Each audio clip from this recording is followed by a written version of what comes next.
Ya, baik, kita mulai. Jadi untuk pertemuan perdana dan sekaligus mungkin karena cuma dua sesi saya lihat Alexa, jadi apa namanya?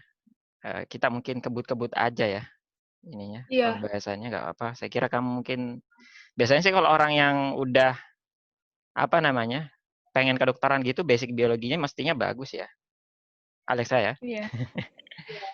Nah, ya kita lihat ini pembahasannya kayak gimana nih.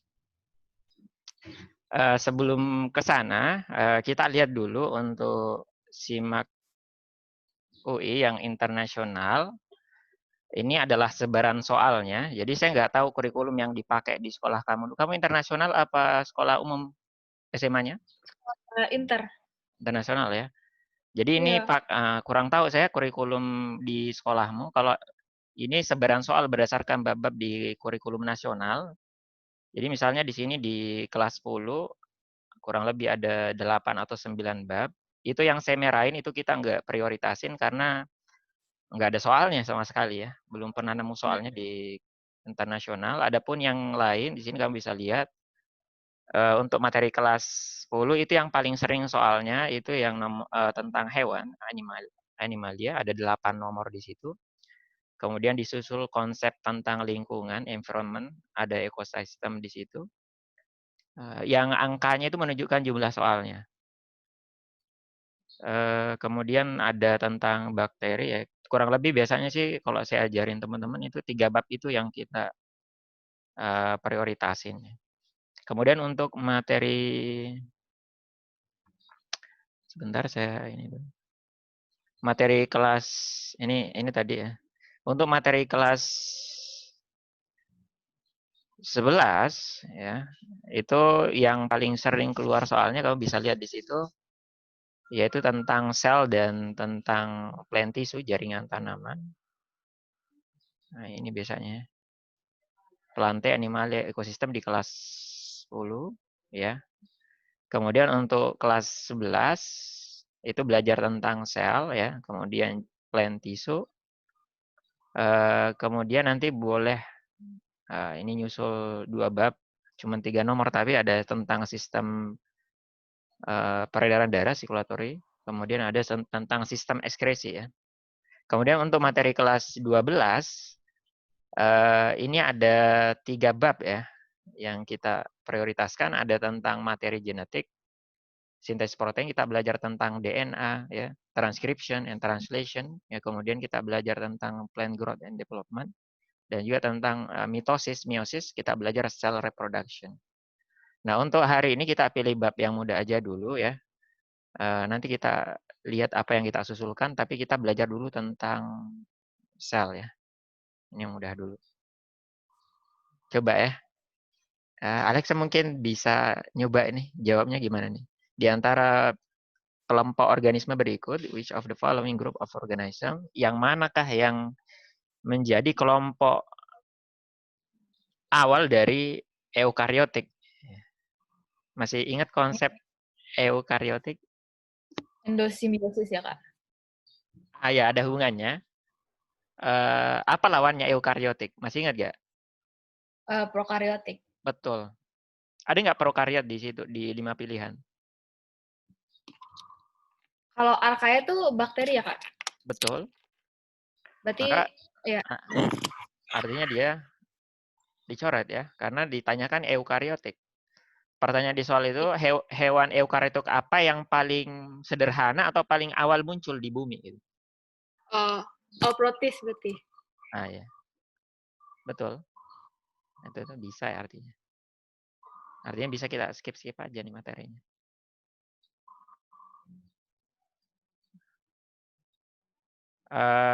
Sebelum kita ke soal selanjutnya, saya jelasin ringkas-ringkas saja karena saya kira kamu basicnya sepertinya udah bisa nih. Jadi untuk menghadapi soal-soal ujian mandiri ya, terserah mau reguler atau internasional, di antaranya untuk sel yang sering ditanyakan itu tentang konsep dasar prokariot dan eukariot ya. Kurang lebih Iya. ada 4 persamaan mereka. Jadi semua makhluk hidup itu pasti atau wajib punya namanya plasma membran atau sel membran. Kemudian mereka semua punya ruangan di dalamnya, ya. Ada namanya sitoplasma, kemudian ada DNA, dan ada organel yang berperan dalam protein sintesis. Istilahnya ribosom. Jadi empat apa istilahnya struktur atau komponen itu organel ini adalah persamaan dari keduanya. Ada 3 perbedaan mendasarnya. Jadi biasanya kita minta teman-teman hafalin tuh ya. Persamaannya ada 4, perbedaannya ada 3. Apa aja bedanya? Pertama, eukariot itu ini kan tadi ada DNA di sini. Ada DNA, mereka punya DNA. Nah, ada namanya nuklear membran.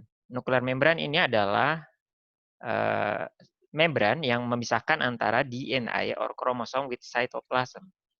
Nah, itu. Jadi dia memberikan sekat ya antara DNA dengan sitoplasm. Itu pada eukariot. Sementara kalau pada prokariot itu mereka nggak punya nuklear membran. Maka itu perbedaan pertamanya. Kemudian yang kedua eukariot karena dia punya nuklear membran, maka nuklear areanya itu disebut sebagai nukleus. Gitu. Sementara kalau pada prokariot mereka nggak punya nuklear membran, maka nuklear areanya itu nggak bisa disebut sebagai nukleus. Maka mereka punya istilah nukleoid. Maka perbedaan keduanya, kalau eukariot sebagai organisme yang lebih tinggi, mereka punya nukleus, sementara prokariot nggak punya, mereka lebih dikenal dengan istilah nukleoid. Perbedaan mendasar yang ketiga adalah ada tidaknya istilahnya membran bone organel. Organel yang ada di dalam sel dan mereka punya membran di luarnya. Ya, kamu bisa lihat yang ditunjuk di sini ada namanya, kalau ini badan Golgi, ini aparatus Golgi, yang ini mitokondria. Jadi mereka adalah organel-organel yang punya membran bone organel. Sementara pada prokariot, karena organismenya rendah, mereka nggak punya. Maka itu 3 perbedaan mendasarnya mereka. Nanti slide-nya saya kirim aja buat kamu baca ya. Itu kita skip-skip aja. Ini saya kira kamu udah pernah belajar. Tadi udah bisa jawab, artinya tahulah. Bahwasanya tadi eukariot yang paling rendah atau paling awal perkembangannya adalah protis. Ya. Nah, kita skip, kita ke soal kedua. Protein synthesis occurs in ribosome. Hmm. Iya, kan berarti pernyataan satu benar. Oke. Ribosomes can be found in prokaryotic cells. Benar, tapi enggak menunjukkan hubungan sebab akibat. Oke, no relation ya. Oke, kamu bisa nih. Yang pertama benar, ini juga benar. Bisa lah kamu nih. Oke, nantilah saya skip-skip aja ya. Yang kamu bisa saya skip. Intinya ini udah untuk apa namanya, untuk materinya nanti saya sharing aja. Jadi kalau di sini kan kalau kamu lihat slide-nya ada 13 organel. Mereka dikelompokkan berdasarkan fungsi-fungsi tertentu ya untuk memudahkan kita memahami dan mempelajari. Ya ringkas, misalnya satu aja saya bahas di sini. Misalnya untuk kata kunci protein, ya ada 2 di sini, entah tentang sintesisnya dan yang kedua tentang sekresinya, maka ada 4 organel yang berperan. Yang pertama nukleus, ya apa peran nukleus di dalam sintesis protein, yaitu kaitan transcription. Karena kan transcription ya itu dia butuh DNA, sementara DNA terdapat di nukleus. Maka wajar kalau transkripsi terjadi atau dilakukan oleh nukleus ya, dari DNA menjadi mRNA. Udah masih ingat ya konsep transcription and translation? Ini materi Masih sih. masih Dikit-dikit ya. ya. Nah, itu materi kelas 3. Kemudian kan ada 2 tahapan tuh ya, transcription habis itu translation. Nah, adapun yang translation-nya itu adalah peran dari organel kedua itu ribosom. Maka 2 organel pertama ini kaitan sintesis dari protein sintesis. Adapun 2 organel yang kedua ini kaitan secretion-nya. Ada endoplasmic reticulum, ROC yang kasar ini. Apa kaitan dia dengan protein, yaitu kaitan modification and secretion of protein. Ya. Begitu juga dengan organel yang keempat, Golgi apparatus sama persis ya untuk modification and protein synthesis. Ini kita skip aja, ini gampang ya. Kalau gitu kita ke soal ketiga nih. Fosfolipid. Nah, Aduh. ini disebut cell membrane. Masih ingat nggak konsepnya sel membran? Apakah atau ini dulu amfipatik? Pernah dengar amfipatik? Belum, Kak. Amfibi pernah dengar? Jelas lah. Amfibi artinya apa? Iya. Hewan Bisa yang di air, di darat. betul, sama persis. Konsepnya mirip. Kalau ini amfipatik itu maknanya maksudnya adalah jadi fosfolipid. Ada bayangan fosfolipid apa? Pernah Iya, yang fosfolipid ini apa? yang Pernah? yang bisa membran yang ada bulat terus kaki-kakinya itu kan, Kak? Betul. Oke. Betul. Ada kaki-kakinya. Jadi pembahasannya gini.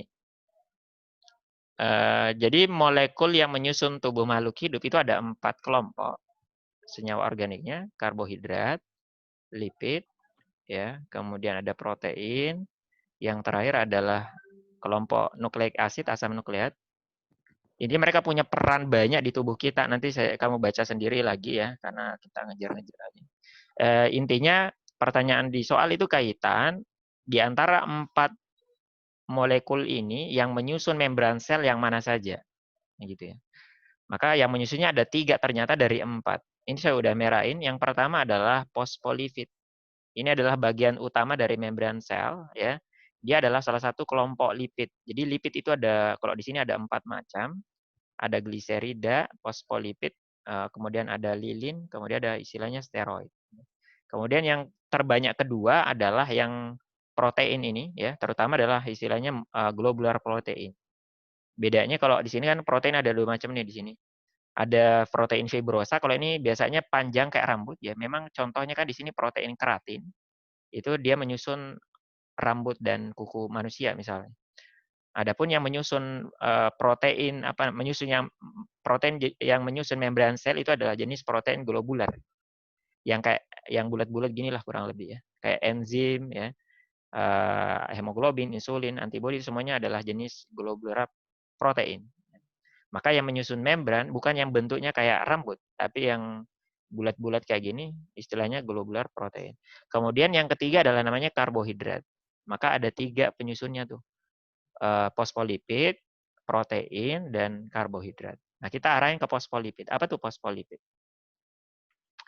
Nah, fosfolipid ya sesuai dengan yang kamu bilang tadi ya, dia punya kepala dan ekor di sini, head and tail, ya.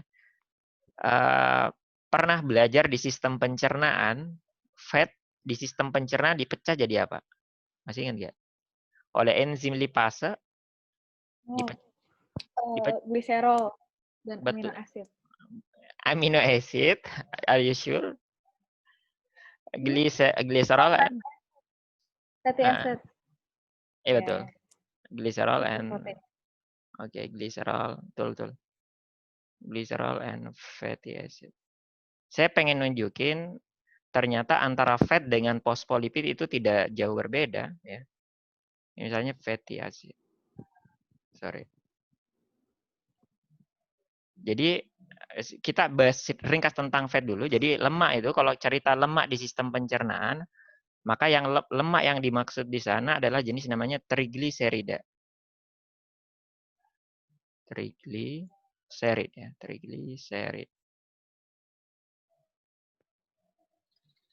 Tulis dulu gini. Jadi trigliserid itu sesuai namanya, dia punya gliserol dan gliserol bentuknya bulat gini. Asam lemak itu rantai panjang ini. Gitu. Nah, trigliserida sendiri terdiri atas 1 gliserol plus tri itu maksudnya adalah asam lemaknya yang 3 gini. Ekornya ada 3. Gitu. Yang kepalanya itu bersifat hidropobik, benci air gitu kan, namanya aja lemak. Baik gliserol maupun fatty acid itu semuanya hidropobik, semuanya benci air ya, dari kata fobia. Maka secara umum trigliserid atau fat itu dia larut lemak dan benci air. Apa bedanya dengan fosfolipid yang menyusun membran sel? Jadi kurang lebih pertama kepalanya kalau kita lihat di sini ya, Dia punya gliserol juga ya, mirip dengan yang fat tadi. Cuman ekornya ada 2 nih. Ya, ekornya ada 2. Kemudian membedakan ke yang keduanya adalah di hidnya ini dia punya fosfat. Itulah asal namanya fosfolipid tadi ya. Konsekuensinya dengan adanya fosfat, gliserol yang tadinya dia hidrofobik berubah jadi hidrofilik. Ya.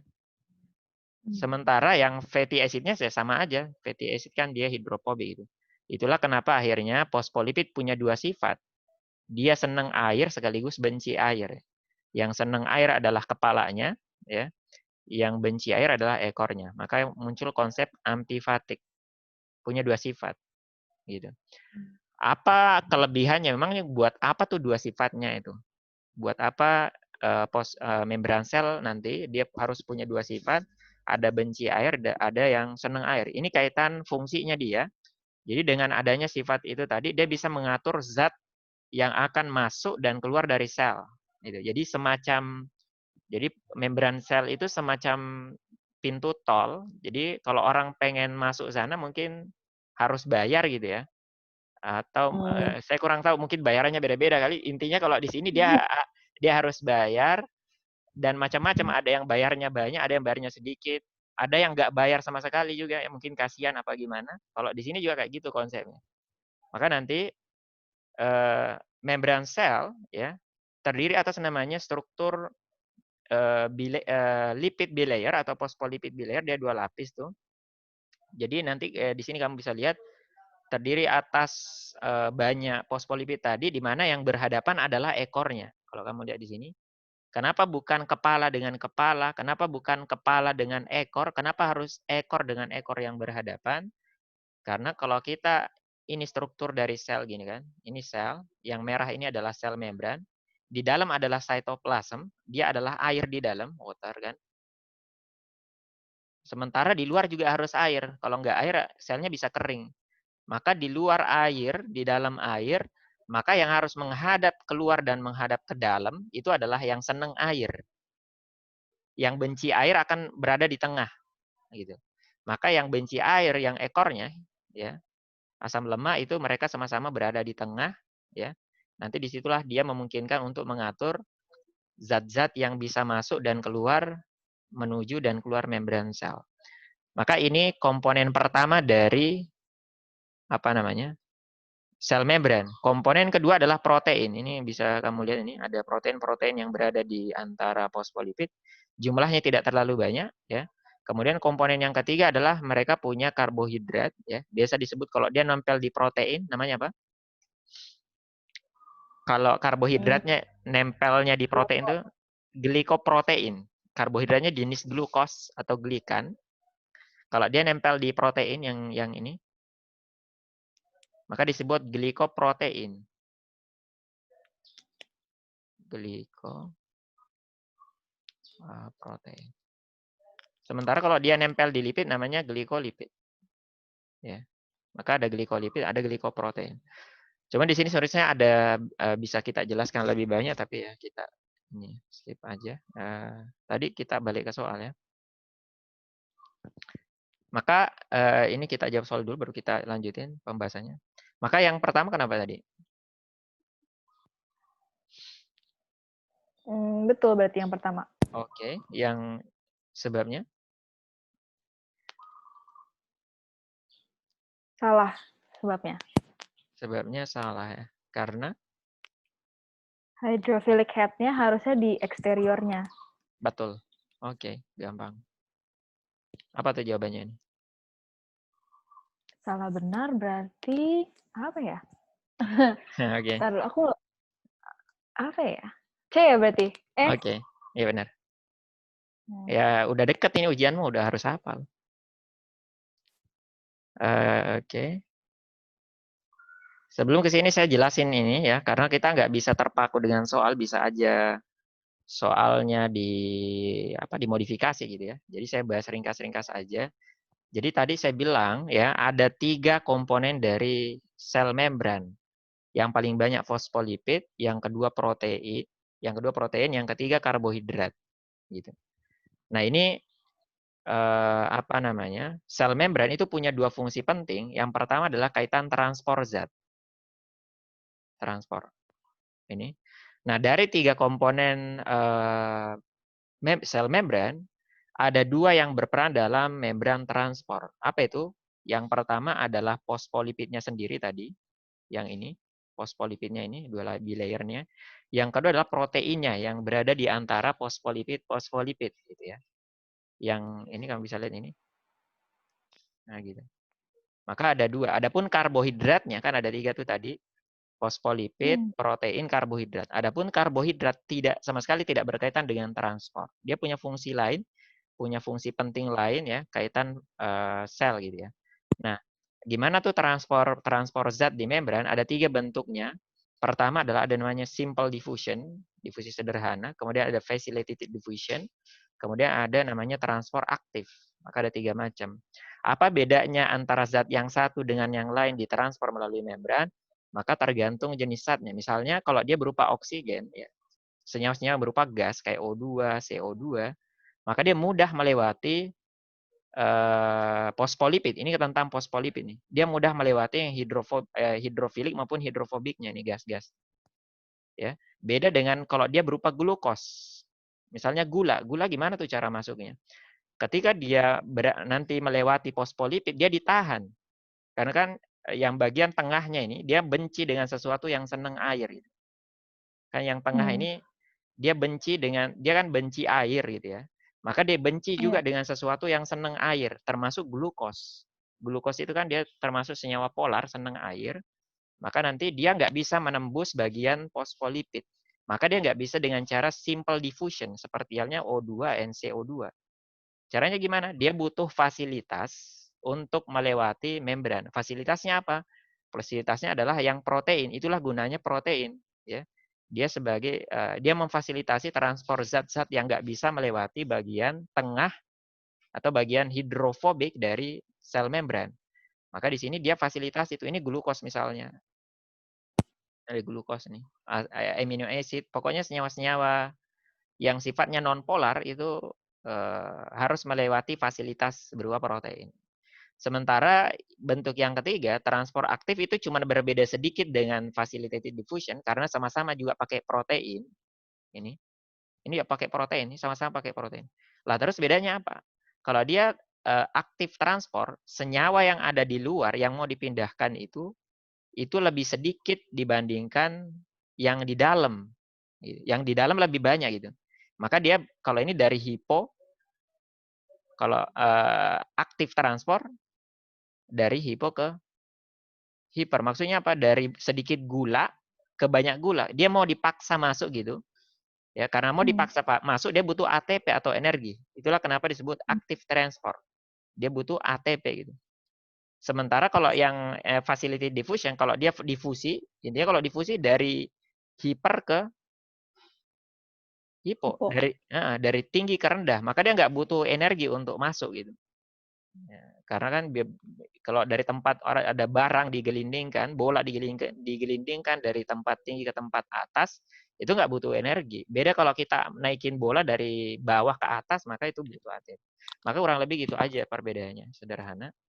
Terakhir tentang karbohidrat, kan tadi saya bilang ada 2 atau ada 3 tadi komponen dari sel membran, ada fosfolipid, kemudian protein, yang ketiga karbohidrat. Ya. Jenis karbohidrat kalau di sini ada namanya ini glikan, karbohidrat. Karbohidrat. Kenapa virus corona? Oh, kita bahas corona nih. Kenapa virus corona menyerang manusia? Kenapa nggak nyerang ayam? Kenapa nggak nyerang ular? Apa nyerang apa gitu, hewan lain gitu? Kenapa yang diserang manusia? Kenapa ketika masuk ke manusia yang diserang sistem pernafasan? Kenapa nggak nyerang jantung? Kenapa nggak nyerang kaki? Apa nyerang hati gitu? Kenapa yang diserang sistem respirasi? Kenapa harus jaringan epitelnya yang diserang? Nah, konsepnya tentang ini ya. Di semua permukaan membran sel semua makhluk hidup tanpa pengecualian, ya, itu tadi ada namanya glikoprotein dan glikolipid yang ini kalau gambar yang ini ya. yang gambar ini ada glukosa nempel di protein, namanya glikoprotein. Ada glukosa nempel di lipid, namanya glikolipid, yang hijau-hijau ini warnanya. Apa gunanya dia di permukaan seluruh sel? Jadi tanpa pengecualian, semua sel makhluk hidup itu punya glikolipid dan glikoprotein ini fungsinya bermacam-macam. Tapi gambaran kecilnya gini, dia semacam barcode di permukaan sel kita, pengenal gitu. Kalau orang belanja di minimarket, ya, kita tinggal ngambil barang terus di-scan, ada scanner gitu, akan ketahuan barang dan jenisnya. Gitu. Yeah. Maka begitu juga semua permukaan sel makhluk hidup itu ada penanda-penandanya, ada barcode-nya gitu. Itulah kenapa virus corona ya ketika dia berjumpa dengan makhluk hidup, dia harus kenali inangnya ya. Inang yang cocok gimana? Yaitu yang ada semacam apa? Jadi dia siapa namanya? Si virus corona itu punya semacam kunci di permukaan ininya, di permukaan membrannya dia, di mana gemboknya itu hanya ada di selnya manusia, gitu ya. Dia hanya cocok di selnya manusia. Nah, gemboknya itu bayangin yang tadi ini, apa namanya, glikoprotein dan glikolipid ini, gitu. Maka nanti dia punya fungsi banyak banget ya. Di antaranya di sini ada sel-sel communication ya. Misalnya aja pernah dengar hormon prolaktin? Prolaktin? Belum. Apa tuh fungsinya, kaitan apa? Prolaktin itu dia kaitan sintesis ASI ya, air susu ibu. Laktos ya. Prolaktin nama hormon. Prolaktin nama hormon. Jadi prolaktin ini dihasilkan oleh, ini misalnya ada otak nih. Ini ada nama otak besar, terus ada nama hipotalamus, ada anterior pituitary and posterior pituitary. Nanti dihasilkan di bagian inilah prolaktin ini, ya. Di bagian otak kita gitulah kurang lebih. Nah, prolaktin ini kemudian dibawa oleh darah, blood, gitu, ke seluruh tubuh kita. Namanya darah, dia akan membawa ke seluruh tubuh, sistemik dia sifatnya. Nah, nanti prolaktin ini itu hanya mengenali sel atau organ target tertentu gitu. Fungsinya kan dia memicu sintesis ASI gitu ya. Maka nanti ketika dia sampai di darah bagian kaki, dia nggak mungkin memicu kaki menghasilkan ASI gitu. Nggak mungkin, nggak ada ceritanya tuh. Ketika sampai ke lambung atau ke bagian tubuh yang lain, itu nggak mungkin dia memicu untuk sintesis ASI. Kenapa? Karena penanda untuk prolaktin ya, atau istilahnya prolaktin itu hanya mengenali atau cocok dengan namanya kelenjar susu. Maka glikoprotein atau glikolipid yang nanti ngepas dengan prolaktin itu hanya ada di kelenjar susu atau kelenjar mamai dari wanita atau perempuan. Maka kurang lebih gitu konsepnya. Kenapa sel darah putih kita bisa mengenali patogen, bisa mengenali bakteri, misalnya ini ada antibodi nih. Ya karena di permukaan dari patogen itu ada glikoprotein atau glikolipid yang akan dikenali oleh setiap antibodi yang sifatnya spesifik. Maka setiap membran setiap sel itu punya antigen, istilahnya antigen kalau kaitan antibodi ya. Punya antigen yang sifatnya spesifik terhadap antibodi tertentu.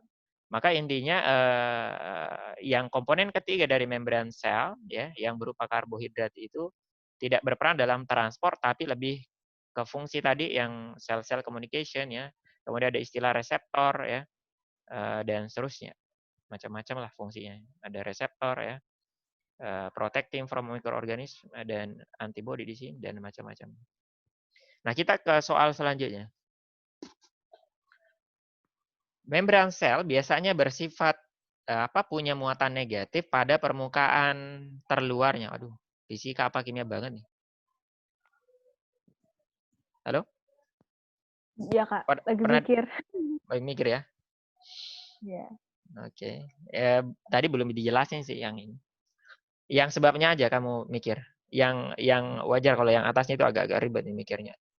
Yang bawah kayaknya kamu bisa. A brain not other than but less than 15 layer. Membrane consists of inner and outer dense.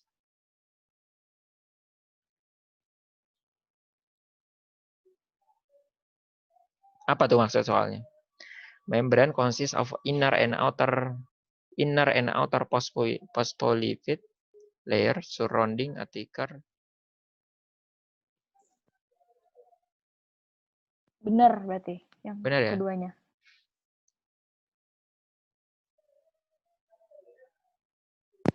Oke.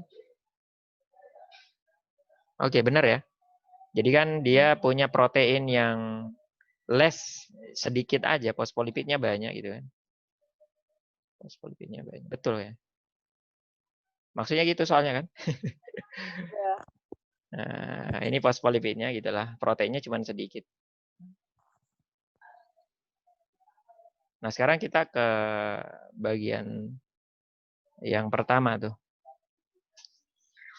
Jadi yang mana tuh, apa seimbang tuh muatannya yang di dalam sama yang di luar. Kalau dilihat dari slide ini ternyata, misalnya ini sel membran yang tengah ini ekstraseluler, ini yang di luar sel, ya. Ini yang di dalam sel, intraseluler. Ternyata yang di apa namanya, yang di luar itu lebih cenderung bermuatan positif, ya, dibanding di dalam. Dia kalau dalam ini cenderung bermuatan negatif ya. Alasannya kenapa? Di antaranya nanti ini kaitan kandungan ion-ion yang ada di dalam dan di luar sel gitu.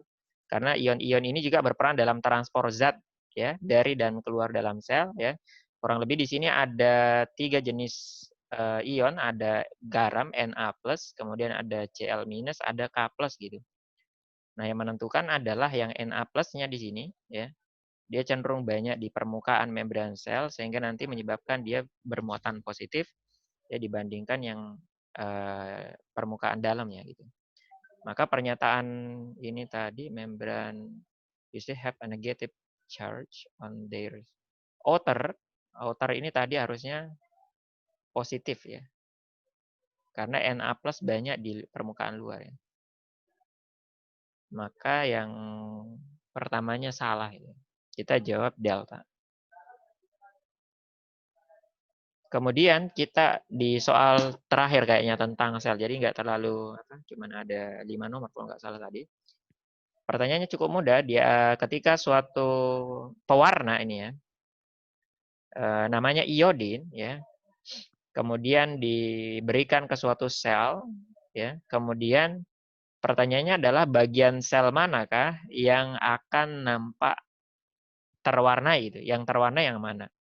Maka kalau kamu lihat di sini ada pilihan vakuol ya dan terusnya, maka ini tentang sel apa yang punya vakuol? Animal cell. Animal cell has vakuol? No, plant cell, plant cell. No, plant cell. Ya. Ini ada dinding ya. Dinding kemudian membran lah gitu ya. Bagian terbesar dari plant cell atau komponen terbesar ketika dia fungsinya kan menyimpan cadangan makanan itu adalah vakuol misalnya. Ini vakuolnya. Misalnya vakuol. Kemudian dia punya sitoplasm ya. Kemudian ada nukleus misalnya di sini dia terpinggirkan harusnya di tengah tapi dengan adanya vakuol yang menyimpan cadangan makanan maka dia kalah. Kemudian ada nggak ada lisosomnya kalau plant cell ya. Tapi bisa aja dipilih karena dia belum tentukan ini tentang sel tanaman atau sel hewan ya. Dia nggak tentuin di atas tadi. Saya cuman nampilin ini. Kemudian ada Golgi ya, badan Golgi lah misalnya di sini. Nah, gitu. Lisosom kita gambari dekat di sini lah, nggak apa-apa. Pertanyaannya, yang mana yang akan terwarnai itu dengan pewarna iodin? Kita harus tahu iodin ini mewarnai apa gitu. Dia mewarnai protein, karbohidrat. Ini tentang pewarnaan makanan atau nutrisi. Ya. Jadi untuk uji makanan itu ada beberapa jenis pewarna yang dipakai. Ada namanya Benedict. Ini untuk simple karbohidrat kayak glukos. Kita pengen tahu makanan itu ngandung glukos apa enggak. Gitu. Maka dia pakai Benedict, nanti kalau dia positif maka akan menghasilkan warna orange gitu. Nah, ini yang ditanya di soal, iodin. Untuk apa iodin? Untuk kompleks karbohidrat. Apa nih? Kompleks karbohidrat contohnya apa, Alexa? Starch. Apa ya? Apa ya? Karbohidrat kompleks polisakarid. Nah, itu dia. Nah, ya, apa itu polisakarid? Contohnya apa? The example is oke. Nanti kamu bacalah slide-nya saya sharing. Ini karbohidrat di antaranya ada polisakarid ini ya, kompleks karbohidrat ya. Yang paling terkena ini ada starch, glycogen Iya. and cellulose. Starch itu adalah energy storage in plant, glycogen energy storage in animal. Itu. Maka ini tentang starch, glycogen atau mungkin cellulose lah kurang lebih. Nah, coba kita lihat ya. Maka pertanyaannya adalah kompleks karbohidrat, mungkin starch. Tapi biasanya sih kalau pakai iodin ini tentang uji amilum. Pernah dengar amilum? Amilum, nama lain dari starch. Kan belajar di sistem pencernaan, ketika kita makan misalnya nasi itu mengandung starch, amilum. Apa nama enzim di mulut, di rongga mulut? Amylase. Iya betul. Satu-satunya enzim yang dihasilkan di sana amylase. Dia merombak amilum jadi maltose, gitu kan. Makanya dimaksud sebenarnya di sini starch. Udah saya arahin. Pertanyaan di soal yang akan terwarnai, organel apa yang akan terwarnai kalau dia pengen mewarnai starch? Aqua. Betul.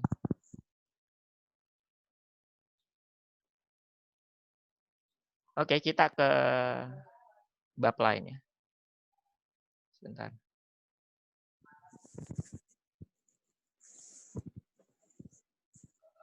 Stop share.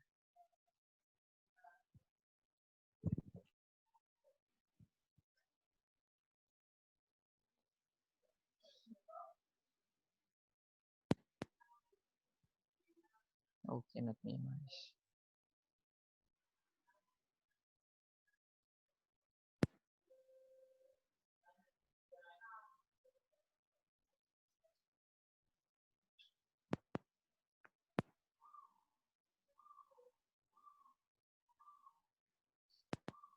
Kamu di Dementor dari kapan belajarnya, Alexa? Hari Minggu kemarin. Hari Minggu kemarin. Enggak ikut persiapan UTBK ya? Enggak. Enggak ya? Udah dadakan banget artinya ya? Iya. Apa kamu bimbel di mana gitu? Aku bimbel di Inten. Oh, bagus malah itu kok malah nggak diterusin di Inten. Soalnya rame banget. Banyak Oh, banget, susah fokus. Nggak ada privat di sana? Nggak ada. Oh. Inten sekarang masih bisa offline apa online? Offline bisa, cuma kuotanya dikit banget. Jadi numpuk semua di online. Oh gitu.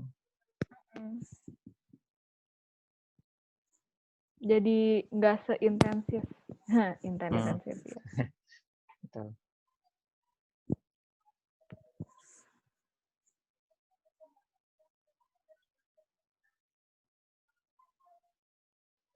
Kamu udah ada cadangan? Ada. Udah ada pegangannya. Iya. Nggak deng, aku ngelepas pegangan aku dong. Parah banget sih. Pegangan aku swasta tapi aku lepas. Oh. Gitu dah. Udah lewat masa anunya. Enggak, Masa jadi apa sih? amit-amit if I fail SIMAK UI Inter atau kayak IUP UGM, aku daftar lagi ke swastanya yang sama. Oh. Iya.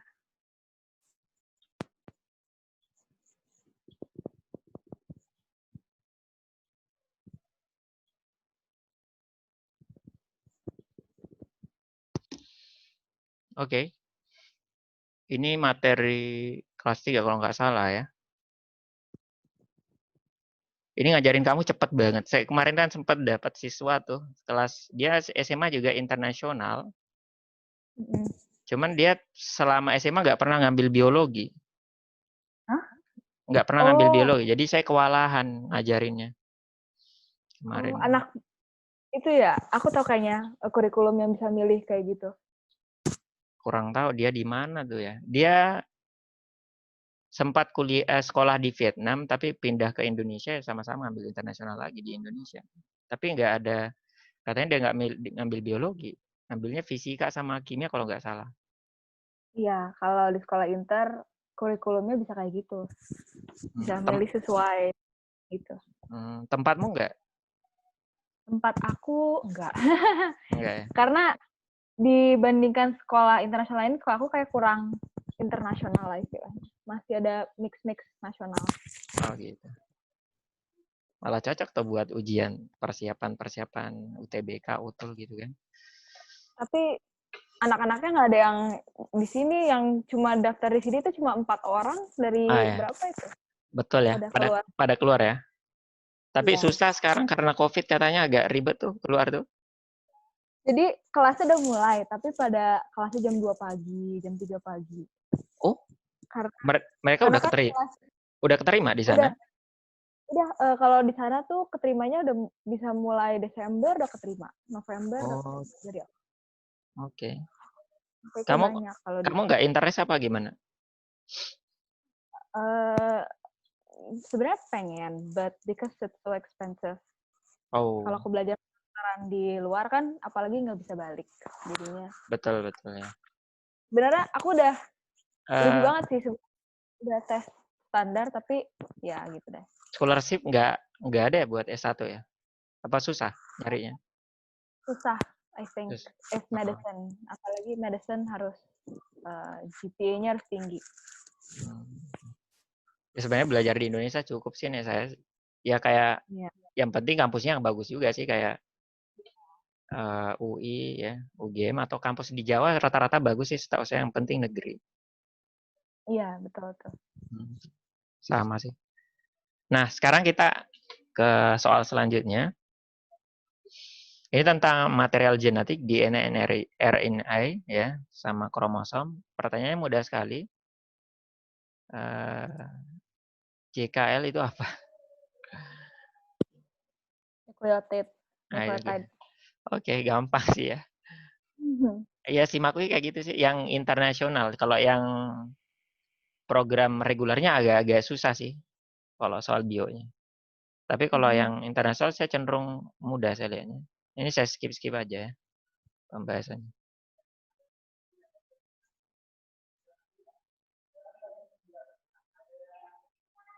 Oh, lewatnya. Oh, ini soalnya.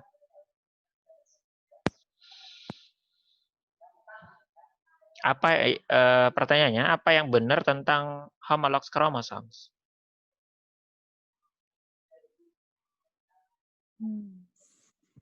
Homologous chromosome tuh dari different parents, ya kan ya? Orang tuanya beda, cuman dia contain same set of genes ya. Jadi 2/3, usually same size and shape.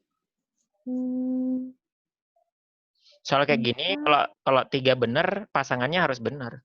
Pasangannya 1. Oh iya, benar. 3/4-nya. Identical DNA. Yang 4 benar nggak? Identik nggak? Enggak. Ya jelas, beda orang tua kok identik ya. Iya. Ya ambillah contoh misalnya ada kromosom homolog nih tentang apa ya?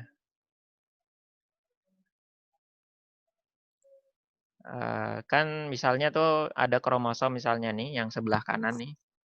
Ada yang menyandi tinggi badan gitu ya. Height sama apa tuh pendek tuh. Pakai simbol H kecil gitu ya. Jadi pasangannya bisa aja H besar, bisa aja H kecil tergantung orang tuanya. Maka tidak harus H besar misalnya. Boleh H besar H kecil, boleh H kecil ya. Iya. Maka tidak harus selalu identik. Maka jawabannya? 1, 2, 3, berarti A. Iya.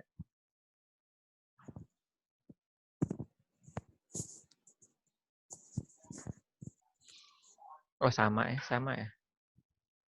Oke, sama ya. Oke.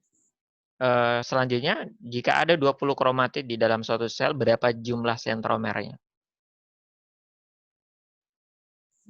Kromatid tuh berarti dia pasangan atas bawah gitu ya? Boleh. Jadi kromatid itu gini. Ketika masih ingat konsep cell reproduction, interphase, prophase, metaphase? Ingat-ingat dikit ya, masih ya. Jadi ketika interphase,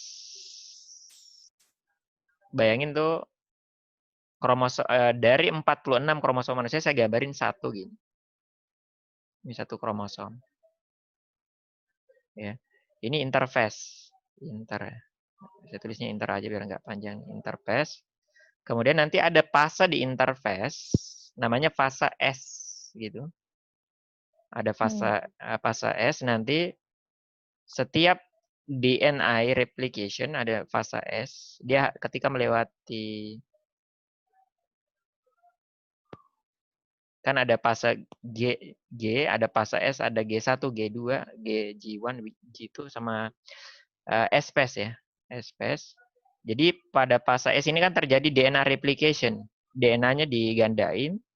Ketika DNA digandain, maka otomatis kromosomnya juga tergandakan karena sejatinya kromosom itu adalah DNA gitu kan. Maka ketika terjadi replication, kromosomnya tergandain. Maka yang tadinya kelihatan satu nih ada sentromernya gini, dia jadi ada pasangannya gini kan. Jadi 4 gini. Ya.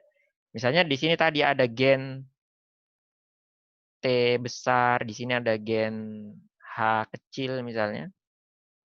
Ya, ini T besar. Ini H kecil. Maka karena digandain jadinya T kecil apa T besar nih yang baru nih? T besar. Ya harus sama karena replication. Ini juga H kecil gitu. Maka dua kromosom ini disebut sister kromatid. Udah muncul? Ada ingat? Sister kromatid. Setiap satu itu disebut kromatid. Kromatid. Maka ada berapa kromatidnya?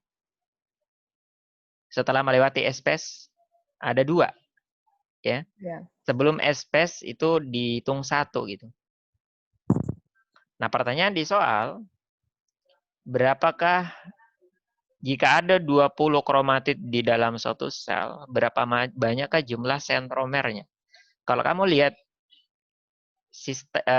konsep sister kromatid, apa misalnya? Konsep sister kromatid atau kromatid itu muncul setelah istilah replication. Jadi sebelum ini tidak disebut kromatid atau sister kromatid gitu. Yang pada dasarnya gambar yang kamu lihat ini, ya. Sebelumnya belum bentuk kayak gini, dia masih bentuk benang kromatin sebenarnya. Jadi ada sel gitu. Dia masih, ini ada inti selnya. Dia belum dikemas di situ, di interface, dia masih berupa benang kromatin yang kusut di dalam sini. Nanti setelah masuk prophase, dia menjadi namanya kromosom atau kromatid. Maka konsep kromatid itu muncul setelah interphase istilahnya. Nah, pertanyaan di soal, jika ada 20 kromatid, berapakah jumlah sentromernya? Ini tadi berapa kromatid ini? 2. 2. Berapa sentromernya? 10.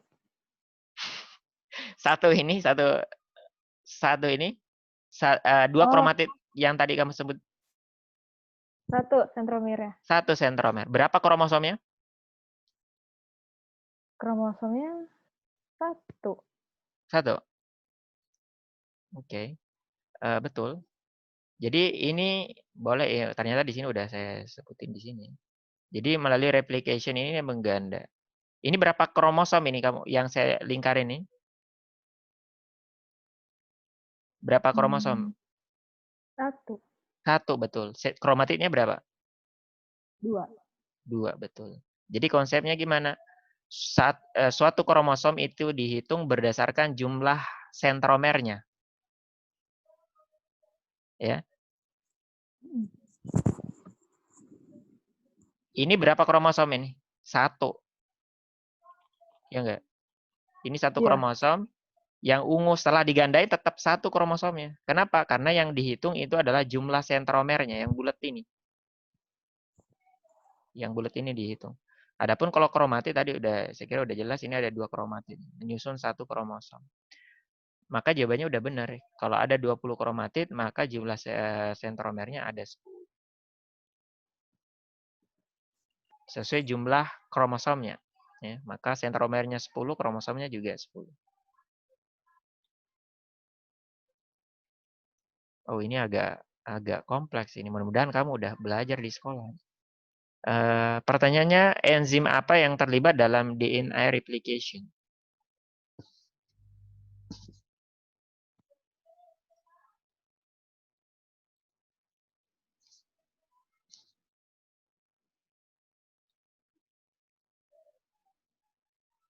Kalau polymerase, ingat aku tuh dia nyusun si DNA-nya ya. Betul. Polymerase. Dia bukan Jadi kalau kamu ingat konsep ini, DNA jadi mRNA, mRNA jadi protein. Ya, yang tadi itu. Tahapan pertama namanya transcription, yang ini ya. Apa yang dibutuhkan untuk transcription? Apa mesinnya? Transcription. Ini kan ini inputnya, ini outputnya. Apa mesin yang digunakan untuk proses transcription ya, menggunakan DNA sebagai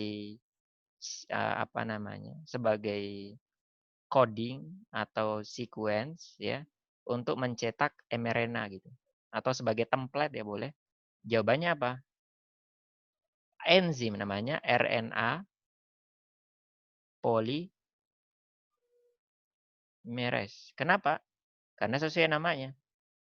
Ini kan RNA polymerase ini adalah ini enzim yang berperan dalam polymerization, pemanjangan RNA. Kenapa disebut RNA polymerase? Karena yang produknya adalah RNA. Nah, gitu. Maka kalau replication, DNA digunakan sebagai cetakan untuk membentuk DNA, replication, ya, maka enzimnya apa? DNA polymerase. Betul. Maka 3 ini wajib masuk. Ya, 3 benar, 1 benar. Ini helicase, sesuai namanya dia berperan untuk membuka double helix, dari kata helix. Gitu kan. Jadi kalau sini ada nggak sih?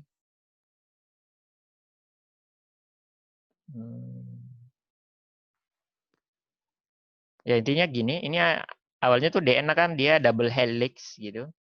Nanti mereka kemudian terbuka gitu. Ketika mereka terbuka pilinanya ya di banyak tempat ini, nggak dari ujung, jadi dia terbuka di banyak tempat, maka terbentuk namanya replication fork, karena bentuknya kayak huruf batasannya ini ya, bentuk kayak garpu gitulah. Maka nanti di sana dimulai proses replication-nya gitu ya. Maka nanti sekuen DNA yang terbuka ini itu akan menjadi template. Template itu cetakan gitu, induk gitu. Untuk menghasilkan anak yang warnanya biru. Maka nanti langkah pertamanya adalah panjang banget ya ini penjelasannya. Intinya pertama itu double helix-nya dibuka oleh satu enzim namanya helicase. Dari kata double helix. Enzim yang kurang lebih menggunting-gunting gitulah ya. Double helix-nya dia memutus ikatan hidrogen lah antara basa nitrogen yang ada di 2 DNA yang berpasangan itu. Maka udah dapat nih helicase. Ini kompleks banget ini, ada banyak enzimnya. Kemudian bentar dijelasinnya. Ada protein lain tapi nggak ada di soal atau saya skip aja yang ini. Boleh. Single strand binding protein ini adalah enzim yang menjaga agar DNA yang tadi terbuka pilinannya nggak kembali tertutup. Jadi dia jaga tuh biar tidak kembali nutup gitu, kurang lebih. Namanya SSB protein, single strand binding protein. Kemudian habis itu udah terbuka gitu ya ininya, maka nanti DNA polymerase itu akan memulai proses replication-nya. Dia nempel di mana? Nempel di awalnya nempel di sini, di sebelah kanan kamu bisa lihat nih. Nempel di sini awalnya gitu. Kemudian nanti misalnya di sini tadi template-nya warna biru ini ya. Ada bahasa G, C, A, T, G dan seterusnya misalnya. Maka dia akan baca di sini bahasa G. Gitu kan? Maka dia harus ngambil nukleotide yang bahasanya apa? Pasangannya G. Ya, maka dia ngambil nukleotide C, dia pasangin sini. Dia lihat C, dia kasih G. Dia lihat A, dia ambil timin ya, adenin. Gitu dia pasang-pasangin sesuai dengan template-nya yang biru tadi, biru gelap itu. Sehingga nanti terbentuklah anakan yang biru di bawah ini ya. Sampai rampung di sayap di ini ke sana gitu ya. Sehingga nanti yang atas ini akan menghasilkan anakannya. Nah, yang menjadi masalah adalah jadi DNA replication itu ada syaratnya harus dimulai dari ujung 5 aksen ke 3 aksen gitu. Memang udah ini sifat enzimnya gitu bisa bekerja dari arah 5 action ya ke 3 action. Maka udah benar nih arahnya tadi nih. Yang atas tuh saya hapusin. Ini cetakannya anakannya dibikin dari arah 5 ke 3 sana gitu. Yang bermasalah adalah rantai pasangannya ya. Karena kalau kita lihat rantai pasangannya ini dia harus dicetak ke arah kebalikan sana, ke arah sana. Ini kan DNA-nya terbuka dikit-dikit. Maksudnya gini, awalnya kan gini. Awalnya gini. Nah, dia harus terbuka gini kan. Terbuka gini. Semisal tadi ini 5 aksen, ini 3 aksen. DNA kan istilahnya anti paralel gitu. Pasangannya pasti 5 di sana, maka yang bawahnya 3 itu kita nggak belajar basic tadi itu. Ini 5 gini pasangannya gitu. Maka nanti ketika dicetak DNA untuk anakannya, saya pakai warna biru misalnya, maka dia arah dari 5 ke 3. Ini udah benar yang atas ini. Dari arah 5 ke 3 nanti sana. Sehingga dia berpasangan dengan yang atas. Nah, masalahnya yang bawah. Kalau pengen di arah 5 ke 3, maka dia harus ke arah sana tuh. Ke arah kebalikan dari pembukaan garpu replikasi. Jadi terbuka dikit-dikit ini kan ke arah sana. Maka nanti yang bawah ini bermasalah karena dia harus nunggu terbuka baru dia mulai cetakannya gitu. Nah, makanya itu ada beberapa enzim tambahan yang berperan di dia ya. Pertama ada namanya RNA primase ini. Ya. Dia bikin primer namanya, dia dari RNA bukan tipe DNA gitu. Kemudian ada enzim DNA ligase buat nyambung-nyambungin. Kan nanti dia terpaksanya putus-putus tuh ketika dibentuk. Jadi misalnya tadi yang atas sudah jadilah gini, yang atas ya. Yang bermasalah tadi bawah ini. Yang bawah ini bermasalah, maka nanti dia kebuka dikit-dikit, dicetak sampai sini, baru kebuka lagi, maka dia putus-putus tuh ininya. Maka ada enzim yang bisa nyambung-nyambungin, namanya ligase tadi. Jadi enzimnya itu bisa nambahin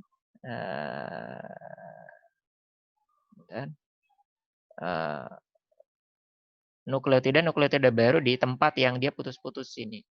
Namanya enzim ligase. Di bioteknologi kalau kamu belajar konsep apa namanya itu genetic engineering ya, genetic engineering itu ada enzim namanya endonuklease restriction sama buat motong-motong DNA. Kemudian yang ligase ini buat nyambung-nyambungin. Maka ada kata ligase. Ini benar ya. Kemudian ada tadi kata primase. Maka soal ini jawabannya error. Mungkin kamu kurang paham karena memang harus basic harus saya jelasin dari awal dan itu tidak kita lakukan ya karena agak ini. Nggak apa-apa Kak. Nanti aku baca-baca lagi aja. Nah, karena ngejar soal aja ya.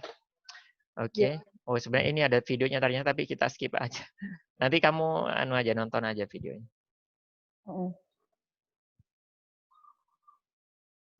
Pertanyaannya kurang lebih sama, cuman kalau ini dia balik.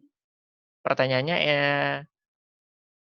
during transcription enzim apa yang bergerak? Oh gampang malah ya. Pertanyaannya gampang banget. Enzim apa yang berperan dalam proses transcription tadi?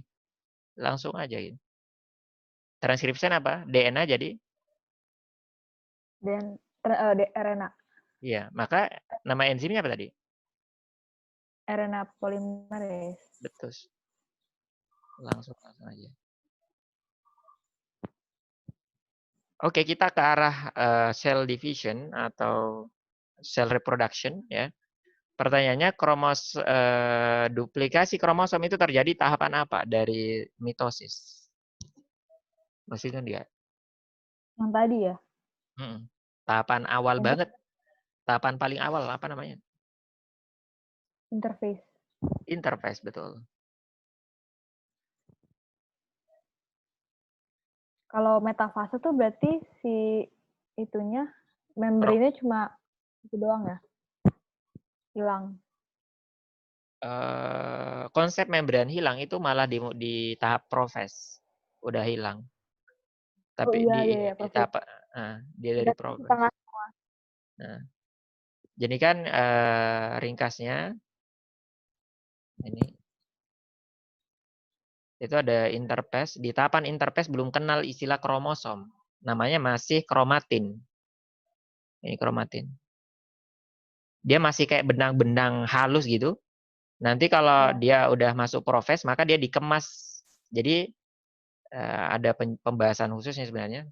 Intinya ini ada benang kromatin panjang gitu ya. Nanti dia dikemas jadi kromosom yang punya sentromer dan telomer gitu. Maka di interface dia masih berupa kromatin, tapi kalau udah masuk tahapan pembelahan ya dari profes sampai dengan anaphase atau telophase, dia udah dalam bentuk kromosom gitu. Intinya yang tadi kamu tanyain, kapan membran inti hilang? Jawabannya itu di profes ya. Kalau di sini dia punya nama lain prometaphase. Atau kamu belajarnya di sekolah ini kali ya. Kalau di sini dia bagi metaphase-nya ada dua, ada prometaphase, ada metaphase.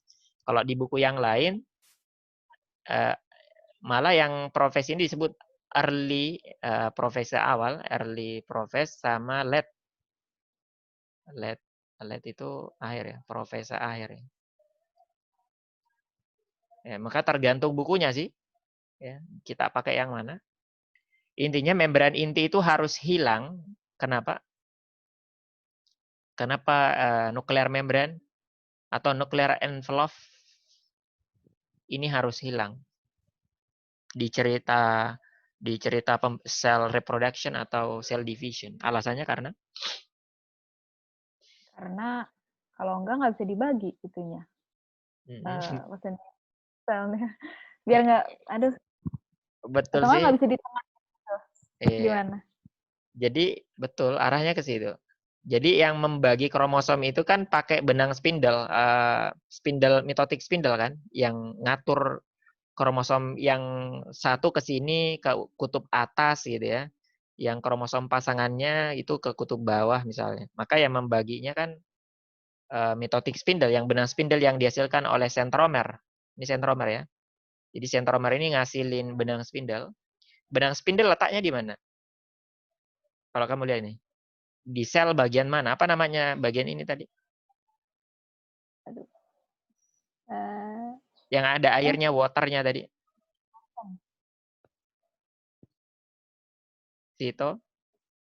Sitoplasma. Betul, sitoplasma atau sitoplasm.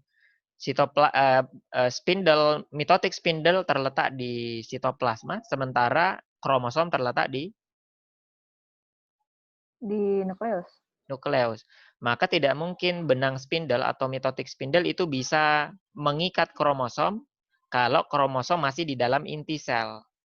Maka intinya harus dihilangkan. Caranya gimana? Membran intinya dihilangkan.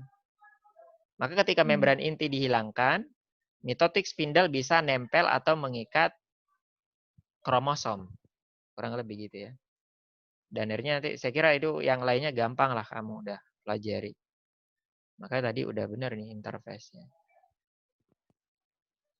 Nah, coba kita lihat yang lain. Ini the number chromosome of a cell interface. Oh, ini pembahasan tentang meiosis karena ada kata metaphase 1.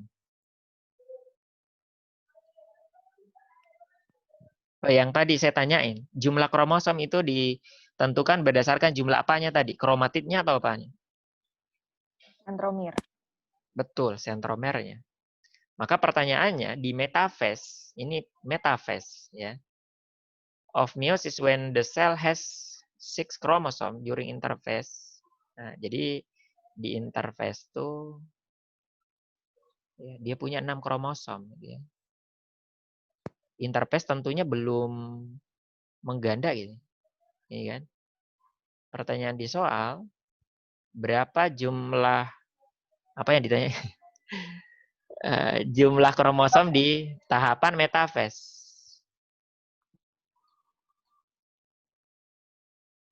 Berapa? Yang punya di interface. 6 lagi dong berarti. Iya, sama aja. Iya. Nah, paham maksudnya? Paham. Oh, ini udah tadi. Oke, soalnya tentang itu aja yang cell reproduction. Nanti kamu kalau ada waktu dibaca-baca aja karena kita nggak bisa terpaku dengan soal, itu cuman patokan aja untuk kita belajar gitu ya. Karena nggak ada soal yang berulang 2 kali gitu. Cuman paling keluar soal yang di bab itu gitulah kurang lebih kita dari belajar soalnya.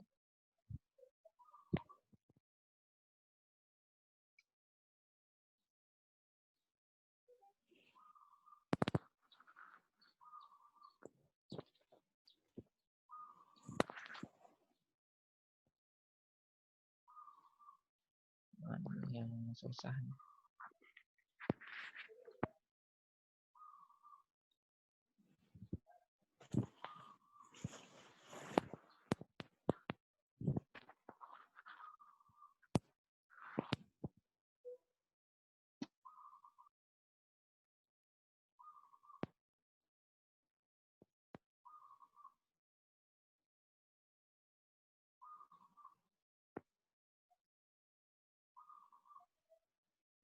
Oke. Ini kayaknya kamu bisa 5 slide, saya butuh 5 pertemuan dengan siswa yang kemarin itu. Oh iya? Cepet banget kamu. Ya.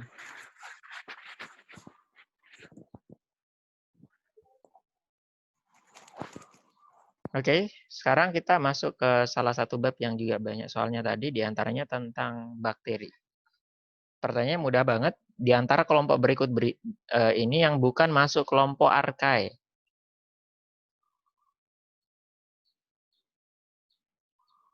Bakteriofag, bukan? Apa itu bakteriofag? Itu virus yang reproduksinya di bakteri. Itu bukan ya?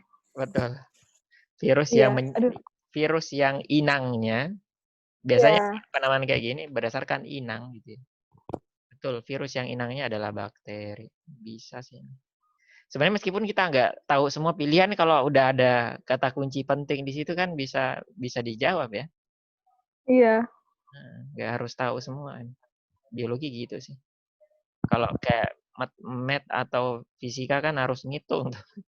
Harus benar selama dari awal sampai akhir harus benar ya, kalau ada salah dikit ya udah Kalau ini kan ya gampang sih biologi.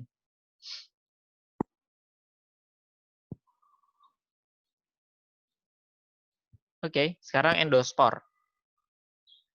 Masih ingat tentang endospor in bakteri?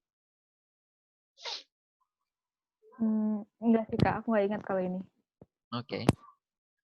Oke, kata spor ini kalau di makhluk hidup, kata spor itu identik dengan reproduction, ya. Jadi dia semacam alat reproduksi, bisa kita temukan di plant, fungi, and protista atau protis. Bagaimana halnya dengan bakteri? Ternyata enggak. Kalau kelompok yang lain di eukariot, spora itu identik sebagai alat reproduksi. Untuk bakteri jadi pengecualian. Ya, kalau ada spora di bakteri, maka secara umum itu berbeda dengan spora yang ada di plant or in fungi or in protis gitu. Apa gunanya spora? Spora itu tidak berkaitan dengan reproduksi karena reproduksi pada bakteri itu kurang lebih ada cuma satu macam konsepnya melalui pembelahan langsung gitu. Nanti kamu baca lagi. Sementara untuk apa namanya endospor itu punya fungsi lain gitu ya. Jadi endospor dari namanya endo dan spor. Spora yang apa namanya? Spora yang dibentuk di dalam. Endo itu kata dalam, spora yang dibentuk di dalam. Maksudnya gimana? Jadi misalnya nih ada bakteri nih. Ini ada bakteri. Dia menghadapi suatu lingkungan yang ekstrim. Ya, ini ada to survive harsh condition. Jadi dia mungkin suhu airnya panas ya atau pH-nya berubah naik atau turun atau dia mungkin apa namanya ada kondisi lain gitulah yang mengharuskan dia bisa bertahan, maka di antara caranya adalah dengan membentuk yang namanya tadi endospor. Maka endospor itu bukan untuk reproduksi tapi alat bertahan diri, alat pertahanan gitu. Caranya gimana? Ringkasnya gini. Jadi nanti ketika bakterinya itu menghadapi lingkungan yang condition and extreme gini, ya, maka nanti tahapan awalnya adalah DNA-nya atau kromosomnya dia gandain.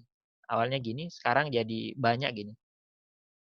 Ya, kemudian nanti masing-masing kromosom itu dipisah ke kutub berbeda gini, ya. Kemudian terjadi pembentukan semacam apa namanya ini? Semacam dinding ya, nanti dia bikin dinding ini untuk salah satu kromosomnya yang udah digandain tadi. Dia bikin dinding semakin tebal nih, semakin kompleks dindingnya ya. Di dalam sana dia dalam keadaan istilahnya inaktif ya secara metabolisme. Jadi metabolismenya ditekan, jadi semacam kalau beruang dia hibernasi gitu ya. Maka nanti di sini ketika selnya ini rusak, ini sel yang tadi selnya rusak kenapa? Karena lingkungannya ekstrem, pH-nya berubah, suhunya berubah sehingga selnya rusak ini, ya. Maka nanti keluarlah endospornya yang bisa bertahan. Kok bisa bertahan? Karena dia tadi membentuk struktur dinding yang tebal yang memungkinkan dia bisa bertahan terhadap extreme condition gitu. Ini kompleks banget nih dia dindingnya nih sampai 4 lapis namanya nih. Intinya kurang lebih gitu nanti akhirnya dia istirahat di dalam spora ini kayak beruang hibernasi. Dia akan menjadi aktif lagi ketika lingkungannya kembali normal. Kalau tadi pH-nya kembali normal, suhunya kembali normal, maka dia mengalami perkecambahan atau germination di sini. Kembali menjadi bakteri seperti semula gitu. Maka dia tidak menambah jumlah bakterinya. Tadinya satu tetap satu yang keluar lagi. Gitu ya. Iya. Udah ada gambaran? Udah. Ada ya. Coba kita lihat ya. Pertama, satu endospor itu satu dia adalah kondisi dorman pada bakteri yang bisa bertahan pada kondisi yang nggak cocok. Benar nggak? Benar. Benar. Satu benar, tiga benar artinya. Protecting yang nomor tiganya, protecting covering that bacteria secrete to protect them against harsh environment. Betul artinya. Yang keduanya? Salah. Salah. Kenapa? Cuma satu yang diproduksi. Iya, dia bilang more than ya kan. Iya. Salah. Artinya kalau bilang kayak gini, satu benar, tiga benar, dua salah. 4 tidak boleh benar. Karena kenapa? Nggak ada pilihan 1, 3, 4. Kalau kita yakin 2-nya tadi salah, maka 4-nya salah. Kenapa bisa salah? Ini bukan sexual reproduction ya? Terus apa? Ini apa ya? Oke. Bukan reproduction sama sekali. Jadi reproduksi memang ada 2, ada aseksual dan seksual. Bakteri bahkan nggak ada sexual reproduction-nya. Bakteri itu nggak punya seksual, ya. Dia cuma punya aseksual gitu. Jadi kata ini aja udah salah besar, apalagi kalau ngomongin endospora, dia bukan, bahkan kalau diganti A ini udah juga salah ya. Maka salah ya. Kayak yang salah. Nah, kita ke soal selanjutnya. Nah, ini nyangkut-nyangkut ini metabolisme ya pada bakteri. Which of the following use light energy to generate ATP but not release oxygen?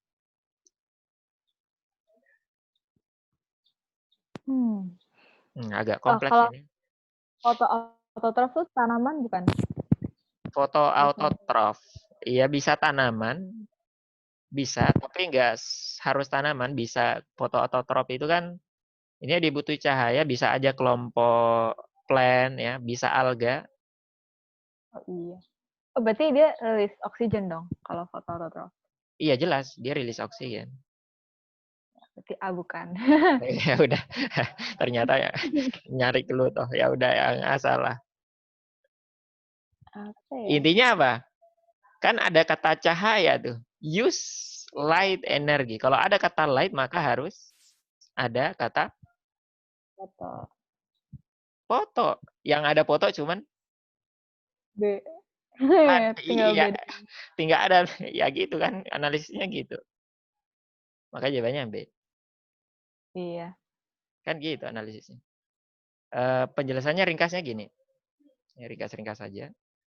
Jadi kalau pada bakteri, ya, di bakteri itu ternyata ada autotrof, mirip tanaman. Mungkin konsepnya kamu pelajarinya, dia bisa bikin makanannya sendiri. Ya, ternyata bakteri selain heterotrof ada yang autotrof. Apa bedanya autotrof dan heterotrof? Yaitu tadi kalau sebelah kanan ini atas kamu lihat ya, autotrof itu adalah organisme yang bisa menggunakan senyawa anorganik sebagai makanan. Jadi makanannya itu adalah senyawa-senyawa anorganik. Dia makan tanah, makan udara, makan air gitu. Maksudnya dia makan komponen yang ada di tanah, di udara dan di air. Gitu. Istilahnya senyawa anorganik atau anorganik molekul. Contohnya CO2 ya. Dia punya kemampuan merubah CO2 menjadi molekul organik, contohnya C6H12O6 di sini. Itu konsepnya autotrof gitu. Sementara kalau kita heterotrof, kita nggak mungkin makan tanah, nggak makan udara dan sebagainya. Kita makan senyawa organik kalau di sini. Ya, nggak ada cerita tuh organisme heterotrof makan senyawa anorganik, nggak ada. Nah, ketika kita makan makanan organik, senyawa organik itu kemudian kita bisa pakai untuk membentuk komponen atau penyusun tubuh kita lah, atau sel-sel tubuh kita gitu. Dan dalam bentuk tentunya organik kita. Maka kalau autotrof itu bisa merubah anorganik jadi organik, sementara kalau heterotrof dia hanya bisa merubah organik menjadi organik juga. Organik dalam bentuk yang lain gitu ya. Dia bisa jadi lipid, glikoprotein dan jenis yang lain gitu lah. Nah, kembali ke autotrof tadi, autotrof di sini kalau kamu lihat ada 2 macam ternyata. Nih.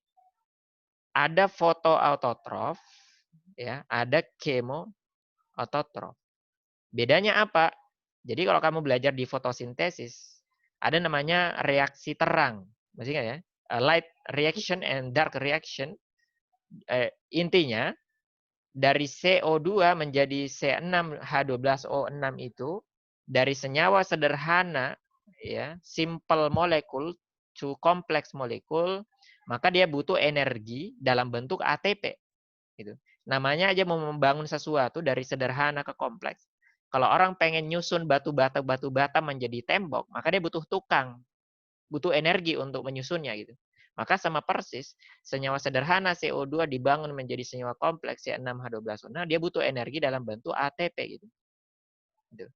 Maka ATP ini ya, itu sumber ATP atau sumber energinya itu adalah cahaya untuk organisme autotrof dari namanya ya. Maka autotrof di reaksi terang, light digunakan sebagai energi source untuk menghasilkan 3 produk, ada ATP, NADPH, sama ada namanya oksigen. Makanya yang kamu bilang tadi di reaction di sini ada nggak sih? Udah nggak ada, saya sebutin di sini. Di reaksi terang apa CO2 atau di fotosintesis plus H2O plus foton, ada 3 input tuh. Ya. Menghasilkan 2 output yaitu glukos C6H12O6 plus oksigen. Maka mesti ada oksigennya nih. Ya. Untuk organisme fotoautotrof. Fotoautotrof. Nah gitu ya. Maka adapun yang chemoautotrof, maka sumber energinya adalah zat kimia. Gitu. Dia nggak pakai cahaya gitu. Maka untuk menghasilkan di tahapan pertamanya mirip dengan reaksi terang kalau di fotosintesis, maka ada tahapan pertama dia menghasilkan ATP dengan cara memecah suatu zat kimia. Setelah dia memecah zat kimia itu, ada ATP dihasilkan. ATP itu kemudian digunakan untuk mengubah CO2 menjadi C6H12O6. Itu istilahnya chemoautotrof gitu. Nah, pertanyaan di soal tadi ada harus apa namanya? Jawabannya yang mana? Fotoheterotrof ini. Fotoheterotrof itu kayak gimana atau bentuknya? Jadi ini adalah apa namanya? Nanti kamu baca aja ringkas-ringkasnya gimana. Yang fotoheterotrof ini tidak banyak sih jenis organismenya, ya. Kenapa disebut fotoheterotrof? Tadi dia butuh cahaya sebagai sumber energi untuk menghasilkan ATP tadi. Jadi CO2 tadi dirubah jadi C6H12O6 ya. Dia butuh ATP gitu kan. ATP-nya asalnya dari mana?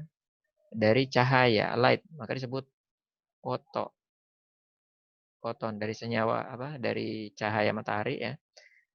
Kemudian dia bilang inorganic elektron donor. Jadi untuk donor elektronnya dia butuh senyawa anorganik. Begitu juga dengan sumber karbonnya, ya. Sumber karbonnya ini adalah senyawa organik. Jadi dia nggak pakai CO2 tuh. Ya, dia nggak pakai CO2. Itu kenapa ada kata heterotrof tadi. Ada kata heterotrof. Jadi dia pakai senyawa. Kalau CO2 kan autotrof gitu ya. Kalau heterotrof dia harus pakai senyawa apa namanya? Senyawa organik. Contohnya C6H12O6. C6H12O6 misalnya. Artinya dia outputnya bukan ini. Mungkin dia bikin senyawa lain selain glukos misalnya. Ya. Intinya kalau dia pengen merubah satu senyawa organik menjadi senyawa organik lain, maka dia butuh cahaya sebagai sumber energi. Kemudian soal mudah selanjutnya, di antara pilihan berikut, yang menjadi produk dari light reaction, dari fotosintesis, kemudian digunakan di Kelvin cycle adalah gampang banget. Ini basic banget di fotosintesis. Apa hasil dari reaksi terang dipakai di reaksi gelap? Atau di Kelvin cycle. Kelvin cycle itu dark reaction. Yang fiksasi CO2 gitu-gitu kan, Kak? Betul. Makanya dia butuh CO2, betul.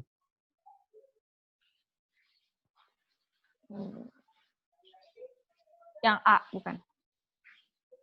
Dia butuh glukos. Glukos itu input atau output dari Kelvin cycle. Tapi ini bilangnya produk, Kak. Berarti outputnya. Oh, nggak deh. Oh ya, utilize. Product of light reaction. Oh, yang di-utilize. Kan ada dark reaction. Rumus umumnya tadi kan CO2 plus H2O plus foton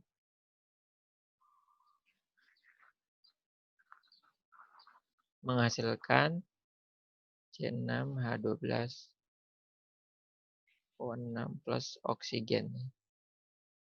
Pertanyaannya, ini ada LR, saya singkat saja, light reaction sama dark reaction. Apa input dari light reaction? Dia butuh apa dari 3 di atas? Kan ada CO2, H2, dan foton. Dari 3 itu yang digunakan di light reaction apa? Yang pertama? Foton. Foton, jelas. Kira-kira H2 apa CO2 lagi? Salah satunya itu. Coba dipikir. Yang dipakai, H2O. iya betul. Karena CO2 dipakai di dark reaction untuk bikin C6. C1 dirubah jadi C6 gitu. Maka H2O dipakai di sini. Outputnya apa? Itu pertanyaannya. Memang harus dihafal ya. Ada tahapan panjang ya. Coba saya lihat, saya ada nggak di sini? Panjang banget ini penjelasannya. Saya skip aja apa butuh diingetin? Skip aja sih nggak apa-apa. Ringkas-ringkas nggak apa ya. Ini nanti kamu baca lagi. Nanti kamu baca lagi dari 2 input ini nanti dihasilkan 3 output. Ya, ada 3 output dari light reaction. Jadi nanti di antaranya misalnya foton itu nanti dia kan energi cahaya gitu kan. Foton, energi cahaya nanti dia akan menghasilkan energi kimia berupa ATP. Maka temannya foton itu ATP. Ya. Sementara yang H2O produknya 2. Kalau foton tadi produknya cuma 1, H2O produknya 2. Apa produknya H2O? Jadi ketika H2O ini dipecah, saya tulis di bawah. Ketika H2O dipecah melalui proses namanya fotolisis, dia menghasilkan 3 zat. Proton, 2H+, plus 2 elektron, plus 1/2 setengah oksigen. Paham prosesnya ini? Kenapa jadi 3? Paham. Paham ya? Yang oksigennya ini jelas. Dia menjadi output pertamanya. Dia dipecahkan. O2 itu kan nanti dihasilkan oleh reaksi terang. Kemudian nanti keluar melalui stomata daun. O2-nya keluar. Ngapain? Biar bisa bertukar dengan apa yang masuk? CO2 untuk masuk di dark reaction. Sementara yang 2-nya ini, 2 elektron plus 2H+, nanti ini berikatan dengan suatu senyawa, ya ada enzim yang bisa ngiketin antara dia dengan NADP. Sehingga terbentuk namanya NADPH. Ada penjelasan panjangnya, tapi cara saya meringkas gini. Maka output dari air 2, oksigen dan NADPH. Pertanyaan di soal, dari 3 output dari light reaction, yang mana dipakai di dark reaction? Dari 3 ini. Maka jawabannya di dark reaction dibutuhkan 3 input. Inputnya 3, dark reaction. Apa itu? Pertama harus ada sumber karbon, karena mau jadi C6H12O6. Maka harus ada CO2. Ya. Kemudian tadi saya bilang dia butuh energi untuk merubah senyawa sederhana jadi kompleks, maka butuh ATP gitu. Ya. Dan dia butuh elektron, ya. Dia butuh elektron, elektronnya dari mana? Dari NADPH. Jadi ada dia butuh elektron di situ. Sumbernya adalah NADPH. Sehingga nanti dihasilkanlah satu output. Outputnya apa? Outputnya kita hafalin satu aja. Iya, outputnya C6H12O6. Itulah kurang lebih. Gampang sih soalnya, penting udah belajar basic konsepnya kayak gimana. Maka jawabannya yang mana nih? Yang D. Delta, oke, gampang. Nanti kamu baca sendiri slide-nya. Oke, ini pertanyaan mudah selanjutnya. Tanaman tuh punya pigmen-pigmen fotosintesis yang unik, gitu ya. Nggak hanya klorofil. Dia bilang, has a hue ya, satu ya. Oke, satu. Jadi tanaman itu punya banyak pigmen, ya, punya banyak pigmen. Dia tanyain satu dari banyak itu sepertinya maksudnya. Plant has a unique photosynthetic pigment. The leaves of these plants appear to reddish yellow. Warna apa tuh? Kalau di bahasa Indonesia kan apa nih? Merah, reddish yellow, orange dong. Gitu. Agak orange gitu ya? Ya. Orange gitu. Merah, merah kuning gitu. Merah kuning. Saya juga bisa terjemahin kalau reddish yellow, merah kuning. Tapi kalau dari bahasa Inggris ini nggak ada istilah, nggak anu kan? Maksudnya ini bukan warna tertentu gitu ya, cuman kuning kemerahan gitu ya.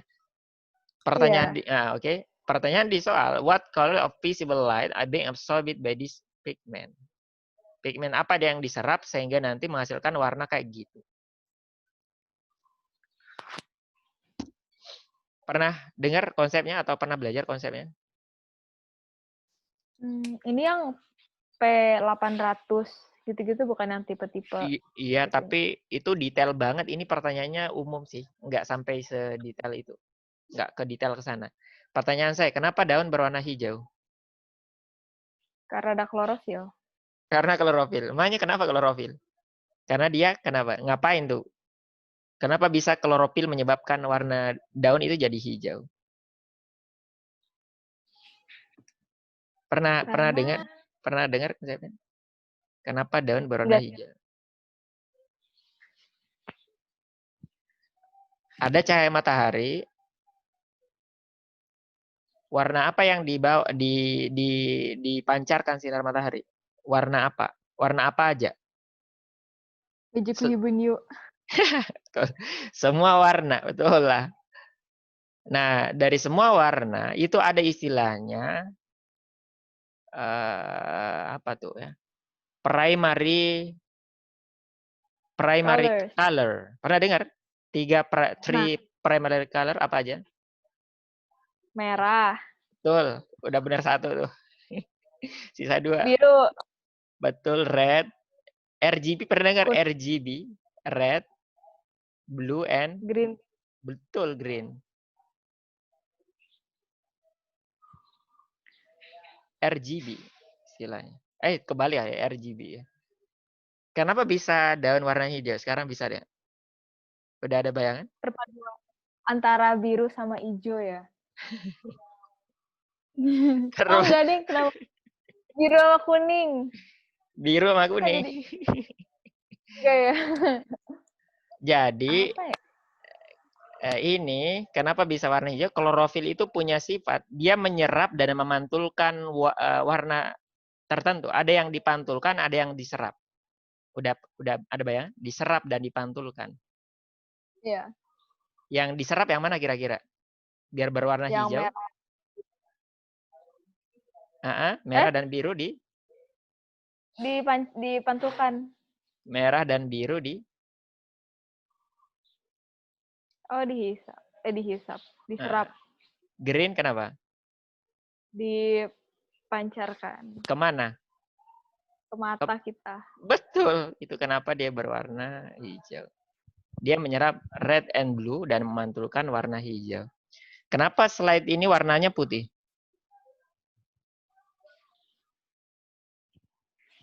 Soalnya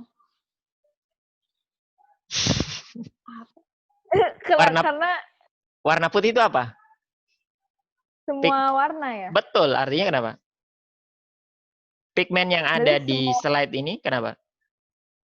Memantulkan semuanya. Iya, semuanya dipantulin. Kenapa warna hitam tulisan ini? Soal semuanya diserap. Betul. Kurang lebih gitu ya. Iya, konsepnya gitu ya. Nah, pertanyaannya reddish yellow itu gimana itu? Apa yang dipantulin, apa yang diserap? Pertanyaannya kan lebih ke diserap nih kayaknya. Dia nyerap apa? Dari 4, kalau di sini malah 4. Blue, red, green, and violet. Aduh. Udah paham konsepnya? Udah. Cuma soalnya masih bingung ya ininya ya. Reddish color.